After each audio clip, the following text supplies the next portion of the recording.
ఈ వీడియోలో మనము 1 ఆగస్ట్ 2024కి సంబంధించి కరెంట్ అఫైర్స్ గురించి డిస్కషన్ చేద్దాం. కాబట్టి వీడియో ఎండ్ వరకు చూడండి.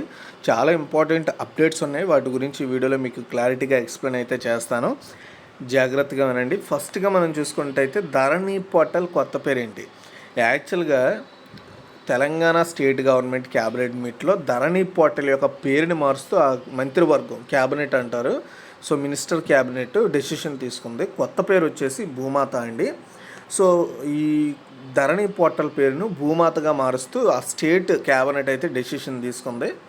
అసలు ధరణి పోర్టల్ చేసే పని ఏంటంటే, సో ఆ తెలంగాణ స్టేట్లో ఉన్న వ్యవసాయేతర ప్రజల ఆస్తుల నమోదు ఉండే అధికారిక పోర్టల్ అనమాట. అంటే వ్యవసాయం చేసుకునే, వ్యవసాయం రిలేటెడ్ ఏవైతే ఆస్తులు ఉంటాయో ప్రజలవి, వాటి యొక్క రికార్డ్స్ని మెయింటైన్ చేసే ఒక పోర్టల్ ఇది.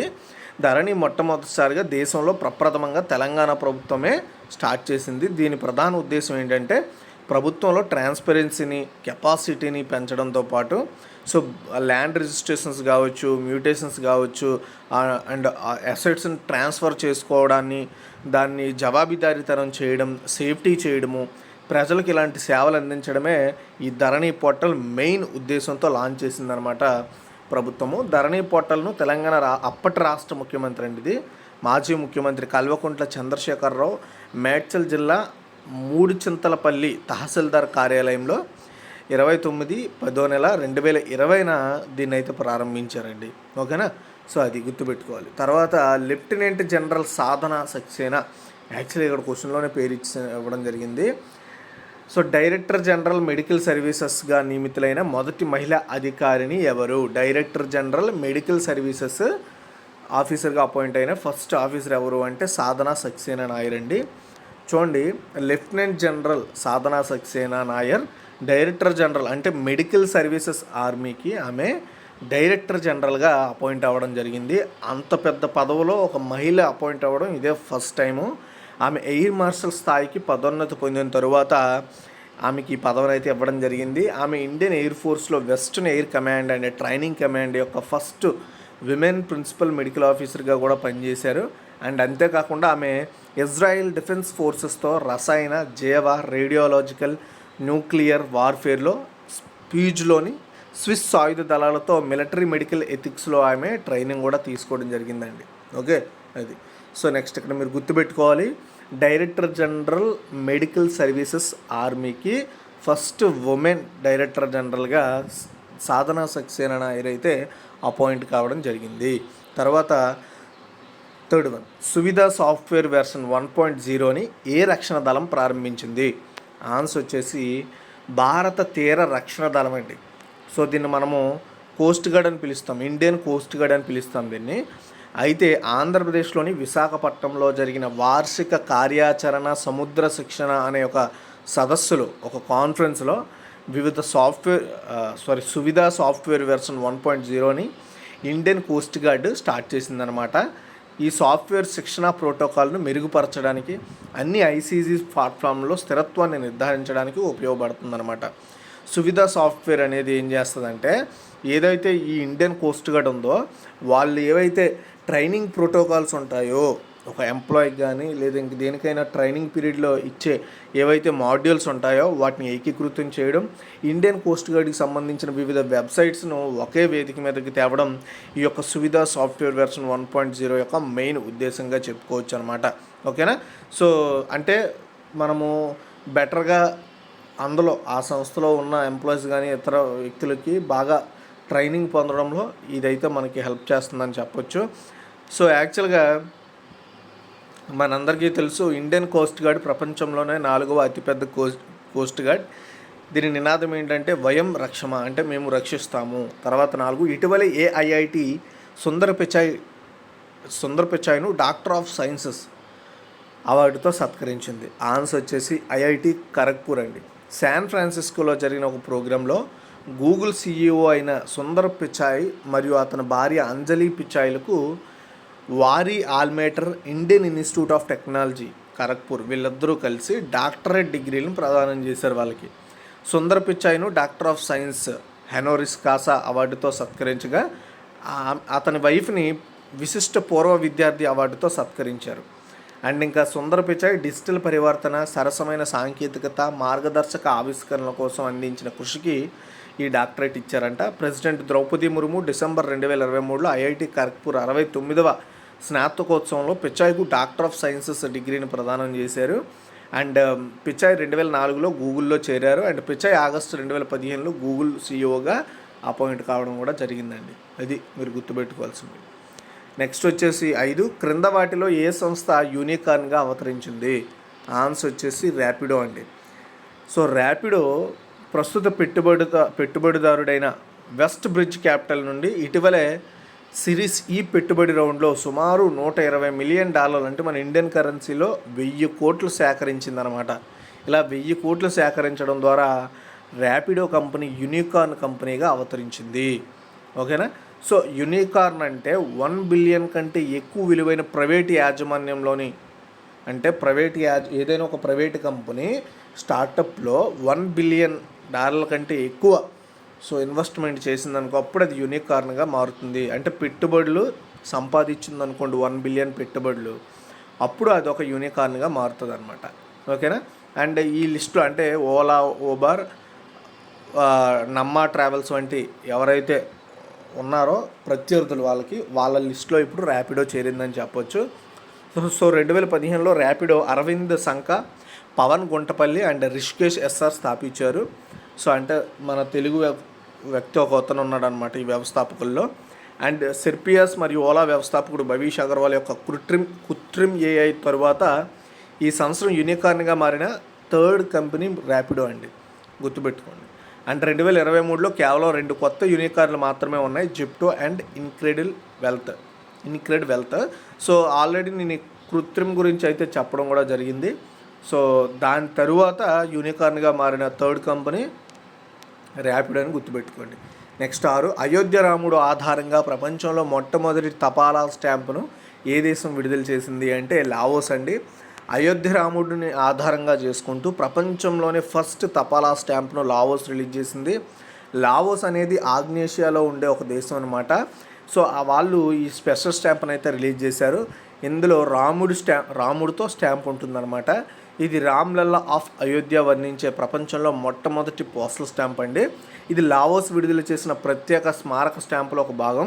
మన ఇండియాలో దాని లోతైన నాగరికత సంబంధాలను ప్రతిబింబిస్తుంది. అండ్ విదేశాంగ మంత్రి ఎస్ జయశంకర్ అండ్ లావోస్లో విదేశాంగ మంత్రి సలీం మెక్సే కొమ్మిసిత్ సంయుక్తంగా దీన్ని రిలీజ్ చేశారు. సో ఈ స్టాంప్ సెట్లో 2 ఉన్నాయి. రెండో స్టాంపు లావోస్ యొక్క పురాతన రాజధాని లుయాంగ్ ప్రభాంగ్ నగరం నుండి బుద్ధుని కలిగి ఉందన్నమాట. ఒకటి రాముడిది, ఒకటి ఆ లావోస్ ప్రాంతం యొక్క హిస్టరీని తెలియజేస్తూ ఒక స్టాంప్ని రిలీజ్ చేశారండి. ఓకేనా? ఇది మీరు గుర్తుపెట్టుకోవాల్సింది. సో రామాయణం లావోస్లో రామ్కియాన్ లేదా ఫ్రాలాక్ అని పిలుస్తారనమాట, లేదా ఫ్రారామ కథ అని కూడా పిలుస్తారండి. ఓకే, స్టాంప్ సెట్ యొక్క థీమ్ ఏంటంటే లావో పీపుల్స్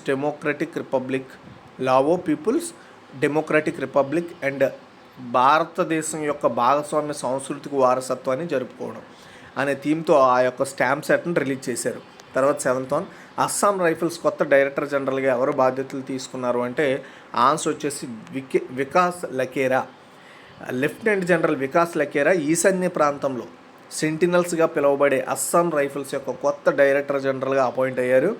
సో 4 దశాబ్దాల సర్వీస్ తర్వాత పదవి విరమణ చేసిన లెఫ్టినెంట్ జనరల్ పిసి నాయర్ స్థానంలో ఆయన బాధ్యతలు తీసుకున్నారు. అండ్ ఇంతవరకు గుర్తుపెట్టుకోండి. సో నెక్స్ట్ 8, అంశుమాన్ గైక్వాడ్ కన్నుమూశారు. అతను ఏ క్రీడతో సంబంధం కలిగి ఉన్నారు అంటే క్రికెట్ అండి. సో అతను క్రికెటర్ అండ్ మాజీ కోచ్ కూడా ఆయన 1975 నుండి 1987 వరకు. అండ్ అతను భారత్ తరపున 40 టెస్ట్ మ్యాచ్లు అండ్ 115 ఓడిఐలు ఆడారు. ఆయన టెస్టుల్లో 1985 పరుగులు చేశాడు. అతను అత్యధిక స్కోరు పాకిస్తాన్పై 200 పరుగులు చేశారనమాట. అండ్ అతను అక్టోబర్ 1997లో ఇండియన్ కోచ్గా అపాయింట్ అయ్యారు.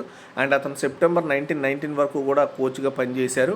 అండ్ జూన్ 2018లో అతనికి CK Naidu life time achievement award వచ్చింది.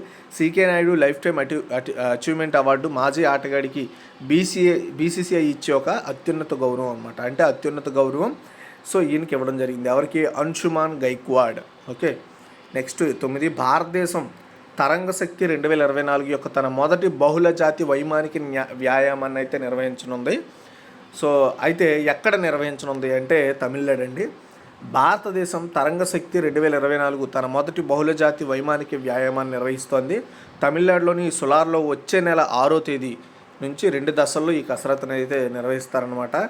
సో మీన్స్ ఈ నెల ఆగస్టు 6 నుండి 14 వరకు ఒకటి జరుగుతుంది. సెకండ్ స్టేజ్ వచ్చేసి జోధ్పూర్లో రాజస్థాన్లో జరుగుతుంది. ఆగస్టు 29 టు సెప్టెంబర్ 14 అనమాట. ఇందులో దాదాపు 30 దేశాలు పాల్గొంటాయన్నమాట.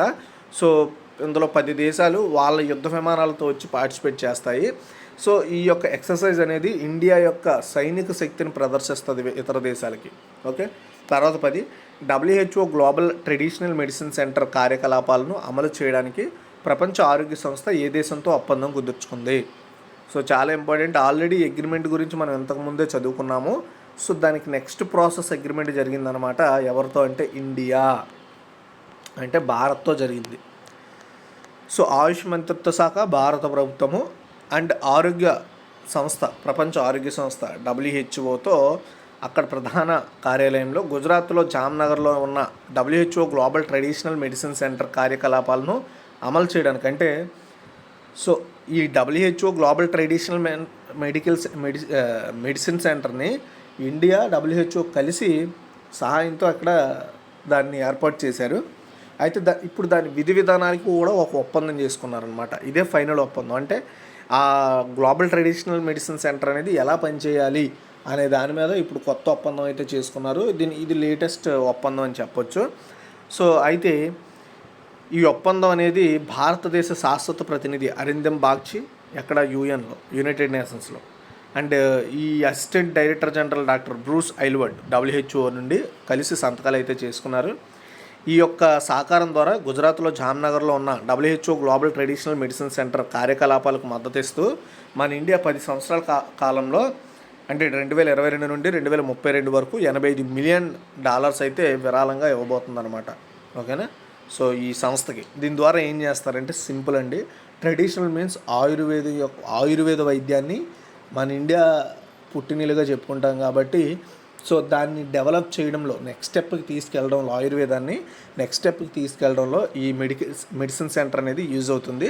ఓకే, నెక్స్ట్ వచ్చేసి 11 ప్యారిస్ ఒలింపిక్స్ 2024 పురుషుల 50 మీటర్ల రైఫిల్ 3P ఈవెంట్లో స్వప్నిల్ కుసేలే ఏ పథకాన్ని గెలుచుకున్నాడు? ఆన్సర్ వచ్చేసి కాంస్యం అండి. ప్యారిస్ ఒలింపిక్స్ 2024లో పురుషుల 50 మీటర్ల రైఫిల్లో 3P ఈవెంట్లో భారత షూటర్ స్వప్నిల్ కుసాలే కాంస్య పథకాన్ని అయితే గెలుచుకోవడం జరిగింది. 50 మీటర్ల రైఫిల్ 3P మీన్స్ 3 పొజిషనల్ పురుషుల ఫైనల్లో కుసాలే మొత్తం 451.4 స్కోరుతో 3వ స్థానంలో నిలిచి భారత్కి 3వ పథకాన్ని అందించాడు. దీంతో భారత్ 3 పథకాలు సాధించింది. నెక్స్ట్ 12 రోహన్ బోపన్న ఏ టోర్నమెంట్లో భారతదేశానికి ప్రాతినిధ్యం వహించిన తరువాత భారత టెన్నిస్ నుండి రిటైర్మెంట్ ప్రకటించాడు అంటే ప్యారిస్ ఒలింపిక్స్లో అండి. భారత దిగ్గజ టెన్నిస్ ఆటగాడు రోహన్ బోపన్న ఇటీవల టెన్నిస్కు రిటైర్మెంట్ అనౌన్స్ చేశాడు. ప్యారిస్ 2024 ఒలింపిక్స్ నుండి నిష్క్రమించిన తరువాత అంటే ప్యారిస్ ఒలింపిక్స్ అయిపోయిన తరువాత సో ఆయన తన ఫీల్డ్కి రిటైర్మెంట్ అయితే ఇచ్చేస్తున్నట్లుగా అనౌన్స్ చేశారు. అంటే బోపన్న హాంగ్జోలో జరిగిన ఆసియా క్రీడలు 2022లో భారతదేశానికి ప్రాతినిధ్యం వహించాడు. అక్కడ అతను రుతుజా భోసలేతో కలిసి మిక్స్డ్ డబుల్స్ ఈవెంట్లో మన ఇండియాకి బంగారు పథకాన్ని గెలిచాడనమాట. సో నెక్స్ట్ 13 ప్రపంచ తల్లిపాలు వారోత్సవాన్ని ఎప్పటి నుండి ఎప్పటి వరకు కండక్ట్ చేస్తారు అంటే ఆన్సర్ వచ్చేసి ఆగస్టు 1 నుండి 2 వరకు అంటే 1 వీక్. ప్రతి సంవత్సరం 120కి పైగా దేశాల్లో ఆగస్టు 1 నుండి ఆగస్టు 7 వరకు వరల్డ్ వైడ్గా ప్రపంచ తల్లిపాలు వారోత్సవాన్ని జరుపుకుంటారు. అంటే తల్లిపాలు పిల్లలకి ఇవ్వడం అనేది ఎంత ఉపయోగకరంగా ఉంటుంది, దాని ఇంపార్టెన్స్ ఏంటి అనేది సో తెలియజేయడమే ఈ యొక్క మెయిన్ ఉద్దేశం అనమాట. ఈ సంవత్సరం థీమ్ ఏంటి అంటే అంతరం మూసివేయడం, అందరికీ తల్లిపాలని అందించడం. ఓకేనా, ఈ సంవత్సరం థీము. సో యాక్చువల్గా ఈ వీక్ కండక్ట్ చేయడం 1992 నుండి స్టార్ట్ చేశారనమాట. ఓకేనా. అండ్ 2018లో వరల్డ్ హెల్త్ అసెంబ్లీ యొక్క తీర్మానం ప్రపంచ బ్రెస్ట్ ఫీడింగ్ వీక్ను ముఖ్యమైన తల్లిపాలు ఇవ్వడాన్ని ప్రోత్సహించే వ్యూహంగా కూడా స్టార్ట్ చేశారండి. సో తల్లిపాలు అనేది చాలా చాలా ఇంపార్టెంట్. సో కాబట్టి దాని యొక్క ఇంపార్టెన్స్ని తెలియజేయడమే ఈ డే మెయిన్ ఉద్దేశం అండి. ఇది గైస్ ఈరోజు ఒక టోటల్ కరెంట్ అఫైర్స్. మీకు ఈ వీడియో నచ్చితే లైక్ చేసి షేర్ చేసి మరిన్ని అప్డేట్స్ కోసం మన ఛానల్ని ఫాలో అవుతుండండి. And thanks for watching guys ఈ వీడియో చూసినందుకు.